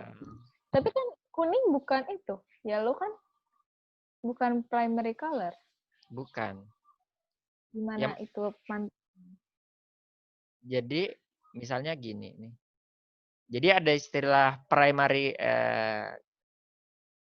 color, ada secondary, ada lagi apa lagi habis sekunder itu tersier ya. Misalnya di sini, misalnya di gambar ini. Ketika warna hijau, ya, warna hijau dipantulkan bersama dengan warna merah, maka menghasilkan warna Kuning. kuning. Ini kan tentang sampai ke mata kita ini warnanya kan. Ini tentang pantulan gitu kan. Kenapa bisa warna hijau? Karena merah dan biru diserap, hijau dipantulkan. Kenapa bisa warna kuning? Perpaduan antara apa ini? Merah dan hijau. Dipantulin apa diserap? Dipantul. Dipantul. Betul. Dipantul ya. Maka merah dan hijau dipantul, warna biru diserap. Maka kuning itu sejatinya yang diserap warna biru. Biru. Iya nggak? Oh, iya. Aneh ya? Aneh ya? Aku juga merasa aneh ini. Terus jawab soalnya gimana nih? Reddish yellow. Oh, wait. Reddish yellow. Aku juga bingung sih jawabnya ini terus terang ini. Tapi kurang lebih konsepnya kayak gitu tadi. Ya. Tentang pantulan dan penyerapan. Reddish yellow. Reddish yellow itu warna apa sih? Aku juga bingung nih. Warna apa tuh? Kayaknya itu yang red Violet atau kira-kira orange. masuk nggak? Violet masuk nggak? Violet itu kan dia masuk apa? Dia nggak masuk tentang apa? Primary color, maka tidak bisa disebutkan di sini dia diserap apa dipantulkan kan? Kalau red and green bergabung apa tuh ya? Kok jadi yellow ya? Bener ya? Baru tahu sih aku. Tapi kok malah kalau cerita di sini kayaknya dipantulin, padahal pertanyaan diserap ya? Kalau diserap berarti biru dong jawabannya harusnya. Harusnya biru. Apa biru dengan soalnya kalau lihat ini kalau ke arah kuning ini harusnya dipantulin bukan diserap. Ya. Misalnya kalau kamu lihat warna putih, kenapa bisa putih di sini? Semuanya dipantulin. Ya. Maka warna yang nampak di sini tentang pantulan itu kan. Pantulan. Maka muncul warna kuning karena merah dan hijau dipantulin. Maka kata kuning itu harus red dan green ini harusnya dicoret gitu kan. Karena tentang serap bukan dipantulin. Maka violet sepertinya nggak mungkin sendiri ya. Maka blue kita ikutkan. Analisis saya begitu, mudah-mudahan nggak salah ya. Saya mohon maaf, yang ini saya agak bingung jawabnya, tapi kurang lebih tadi konsep dasarnya gitu. Untuk saya jawabnya C.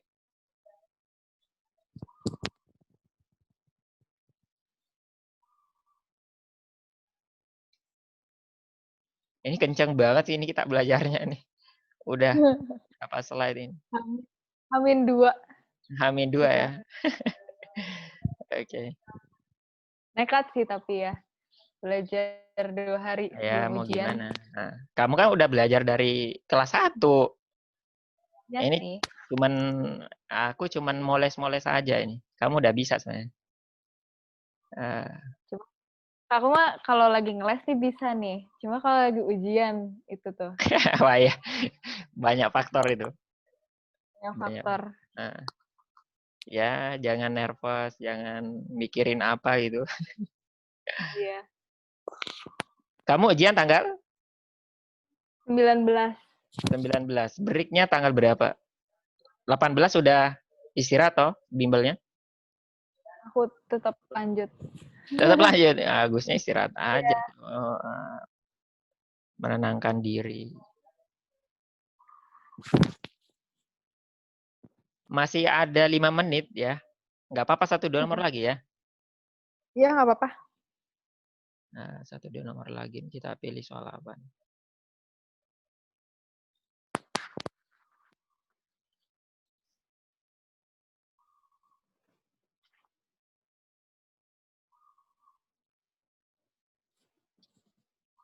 Kamu lemah di pelajaran apa? Apa semuanya bisa? Fisika, kimia, Enggak math? lah. Aku fisika sih. Itu true weakness. Ya kayaknya semua orang yang senang biologi susah fisika itu. Ya, Aku aku juga tuh susah. soalnya kakak bilang, kamu cepet banget ya belajarnya. Cuma Ah, kalau fisika tuh lambat banget. Aku satu bab bisa 2 kali pertemuan gitu-gitu. oh, Beneran lambat banget. apa sama pengalaman kita? Gurunya, saya karena guru fisika saya yang basicnya yang kurang saya senengin gitu ya, pas SMA jadinya kayak gitu. Saya Iya, nggak bisa aku juga. fisika. Oh, Nggak pernah. kalau aku, oh iya sih. Aku cuma ketemu guru fisika di dalam 3 tahun ya aku SMA. Cuma satu doang yang bagus. Kelas berapa? Untung sih dia ngajar kelas 11 sama 12. Cuman, ya gitu, kayak fisika di sekolah aku tuh nggak sekompleks fisika di kurikulum Indonesia. Iya, sepertinya. Iya. Iya. Pernah dengar ada teman internasional ngomong gitu, biasanya katanya nggak terlalu ini pelajarannya. Oke, kita Iya. pilih satu materi juga yang sering keluar, ini tentang plant fisiologi dan perkembangannya. Pertanyaannya mudah banget. Yang tidak berperan dalam proses perkecambahan biji, seed germination apa nih? Apa yang salah yang tidak berkaitan dengan seed germination?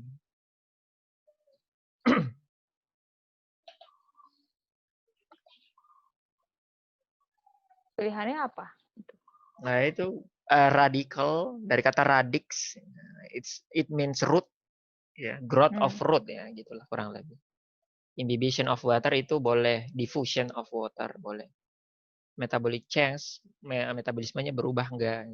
Kemudian ada istilah nutrisi dibawa dari mana ke mana, mobilization. Kemudian ada istilah pembelahan sel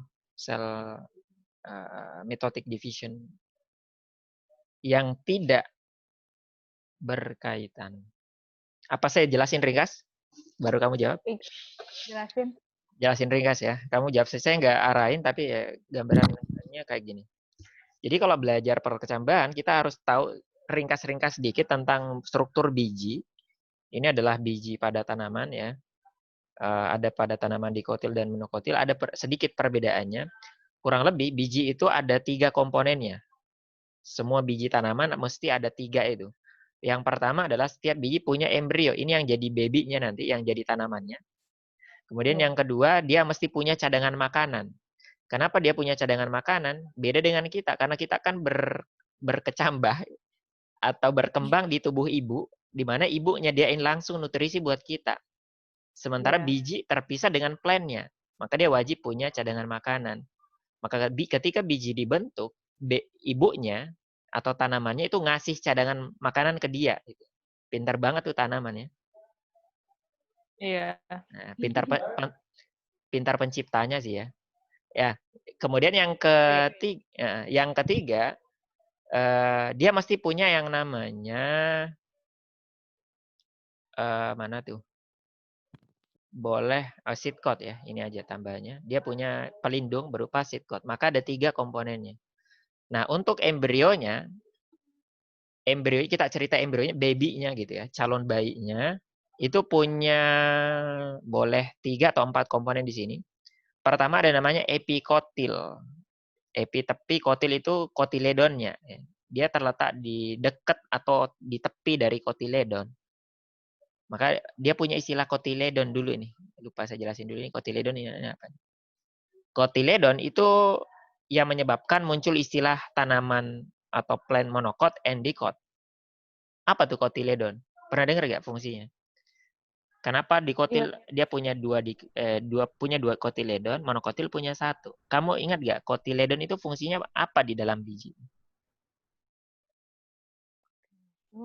Itu yang jadi tanamannya bukan sih yang Embrio dong yang jadi tanaman. Kotiledon beda lagi. Nah, kotiledon di sini fungsinya apa? Dia tuh keping bijinya gitu ya? Ya keping biji, betul bahasa Indonesianya. But what the real function? Apa fungsinya dia? Mirip dekat-dekat dengan kita. Jadi kita dengan ibu ya, dari ibu ke anak itu butuh alat untuk mentransfer nutrisinya. Begitu juga dari anak ke ibu ketika menghasilkan sisa metabolisme, kayak urin dan seterusnya, itu ada alat yang mengantarkannya dari baby ke mother. Apa namanya? Masih ingat nggak konsepnya di reproduction system? Umbilical cord. Oke. Oke. Dekat-dekat situ lah. Ya, masih bagian sebenarnya. Ini ada ibu hamil gitu ya. Jadi cotyledon itu umbilical cord-nya si tanaman. Ini babynya ya. Ini babynya. Betul ya. Umbilical kok munculnya dari mananya babi? Baby. Muncul dari perut situ kan. Ini ada umbilical cord ya. Kakak share slide? Hah? Kakak share screen nggak sih? Iya, aku share screen ini. Enggak muncul kan? Nggak muncul. Kayak lupa diklik deh. Walah, dari tadi, walah, kamu pantesan ngomong pilihannya apa aja sih? Aku kirain kamu udah nonton. Astaga. Sorry. Ini jam-jam sore ini harusnya kita istirahat. Ini malah ngomongin biologi lagi. Aduh. Oke. Udah muncul? Nah, udah. Aduh. Kamu melamun artinya dari tadi. Aku catat loh. Ini kayak auditory gitu. Kayak cepet. Oke. Gitu. Oke. Delas ya. Mana tuh gambarnya tadi? Walah, aku jelasin dari tadi. Ini kamu ngambang ya. Kamu menghayalkan ya. Oke. Jadi ya nanti kamu baca lagi dah. Aku malas tuh jelasin ulang. Intinya tadi ini ada ibu lah, ya ibu hamil gitu. Ada babynya di sini. Ya. Nah, ini ada rahim ibu gitu. Ya nanti akan memberikan nutrisi buat babynya. Apa alat yang menghubungkan baby dengan ibu tadi namanya? Umbilical cord atau placenta kali ya? Betul. Lebih tepatnya placenta. Ini umbilical cord. Ini tambahan aja dia. Ini ada umbilical cord. Nanti dia akan berhubungan dengan placenta di sini. Placenta di sini.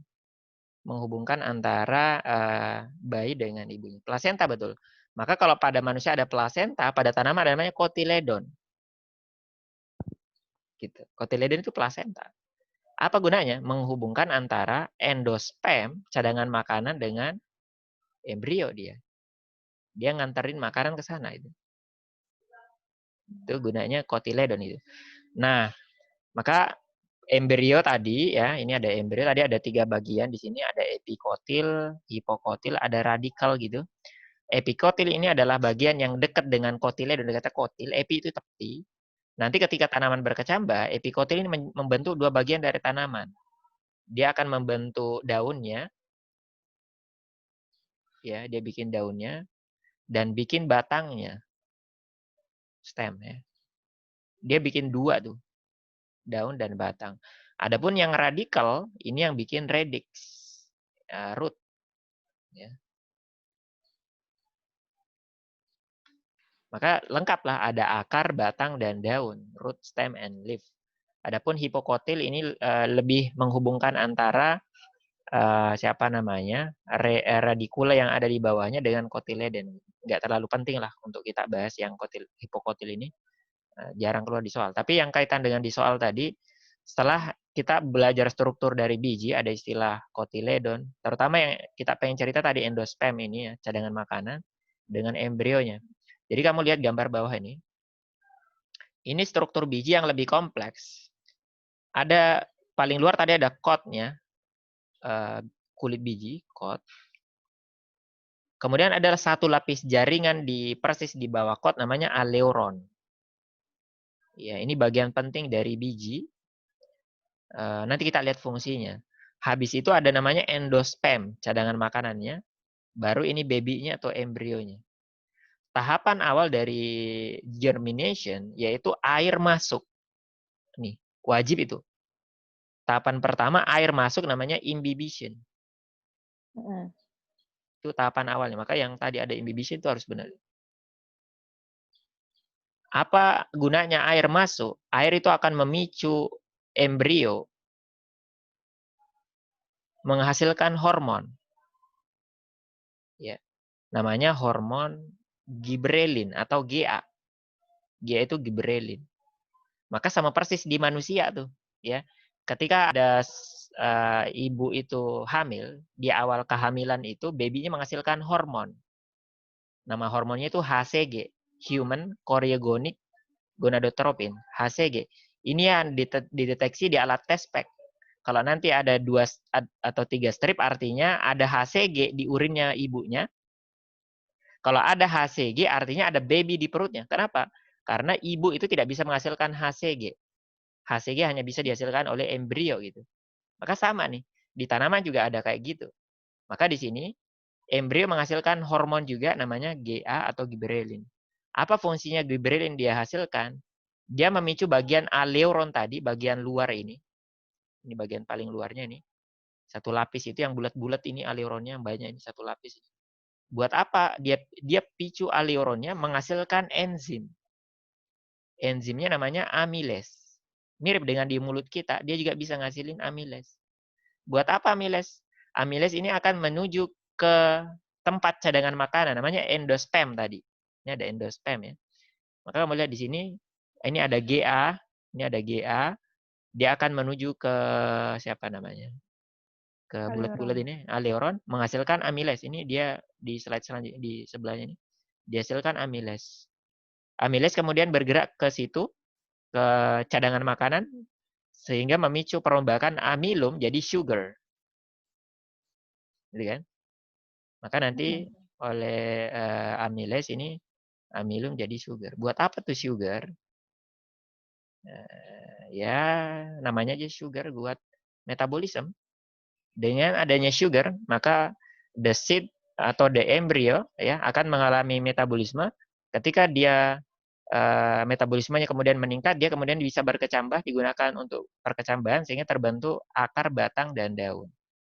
Ringkasnya gitu. Sekarang bisa dijawab. Which of the following process yang tidak terlibat atau tidak kita cerita tadi di tahapan germinasi? A, benar nggak? A, benar. Iya, jadi apa? Jadi roots. Betul. B, benar nggak? Benar. Benar. Harus wajib ada air. C, benar nggak? Benar. Benar. Yang tadi dia kalau biji itu kan dia metabolismenya istirahat, dorman. Mirip dengan yang tadi, mirip beruang hibernasi gitulah. Biji itu hibernasi. Maka ketika dia aktif, maka metabolismenya aktif. Terjadi perubahan. Yang delta? Delta benar. Delta benar. Yang error? Tadi yang error salah. Coba dibaca baik-baik. Extensive mitotic division. Apa tuh? Benar ya? Kan soal grow ya dia. Iya, growth itu butuh mitosis. Tapi bukannya kalau yang nutrient reserve-nya tadi kayak ada kata mobilization ini maksudnya apa? Bukan apa sih bahasa Inggrisnya perombakan tuh? Apa? Decomposition. Decomposition. Boleh. Aduh, susah banget sih ya, lupa aku. Intinya bukan mobilization. Kenapa? Karena mobilization itu mungkin mobilization itu dari akar ke batang, dari batang ke daun. Mobilization dia mobilisasi nutrisi dari satu tempat ke tempat lain. Kalau ini kan cuma di dalam biji tok. Gitu kan? Maka bukan mobilization, tapi ke pemecahan cadangan makanan membentuk glukos. Tapi lewat kotiledon itu? Boleh, tapi tetap di tempat yang sama gitu ya. Di sini nggak ada kotiledon, gambar yang ini kenapa? Ini gambar apa sih ini? Oke, cotyledonnya. Oh, ini kalau nggak salah ini jagung ya.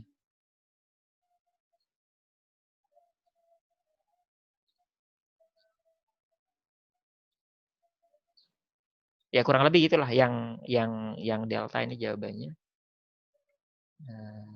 Karena nggak butuh mobilisasi dari tempat lain gitu ya. Yang adanya pemecahan kata kuncinya. Ada pertanyaan? Kurang lebih gitu sih biologinya. Gampang ya. Soalnya gampang. Cuman butuh analisa yang Betul. Tapi nggak serumit regulernya. Nantilah kalau kamu mungkin persiapan untuk yang reguler, kamu bakal lihat, wah rumit lah. Di antara semua ujian mandiri yang nggak ada yang ngalahin SIMAK lah kalau saya biologinya. Iya, kayak kalau pinter tuh kalau kita understand the basic, terus kita kayak mainnya masih kayak bisa jalan ya, kayaknya masih bisa gitu ngerjain. Iya lah. Cuman bahasa Inggrisnya aja orang yang agak-agak berat gitu kan. Harus kenal istilah biologi di bahasa Inggris apa sih gitu kan. Pengenalan istilah aja. Gampang sih secara umum. Ya saya kira itu aja ya. Besok kita lanjutin lagi ya ininya. Iya. Saya harus ada kelas lain. Saya harus siapin. Enggak ada Kak, nanti kalau misalnya malam ini aku kerjain soal, nanti boleh tanya-tanya nggak beberapa soal? Boleh, santai aja. Kamu udah ada kumpulan soal? Saya belum kirim soal ya. Saya udah download. Udah. Saya udah susun soalnya itu berdasarkan babnya, enak banget belajarnya itu. Dari situ kita bisa prediksi yang bab apa yang butuh kita banyak baca. Nanti saya kirimin ya. Nah. Ya. Oke, saya kira itu aja. Good luck dan mudah-mudahan dimudahkan ujiannya, nanti bisa lulus di UI. Amin. Oke, kita tutup. Thank you. Oke.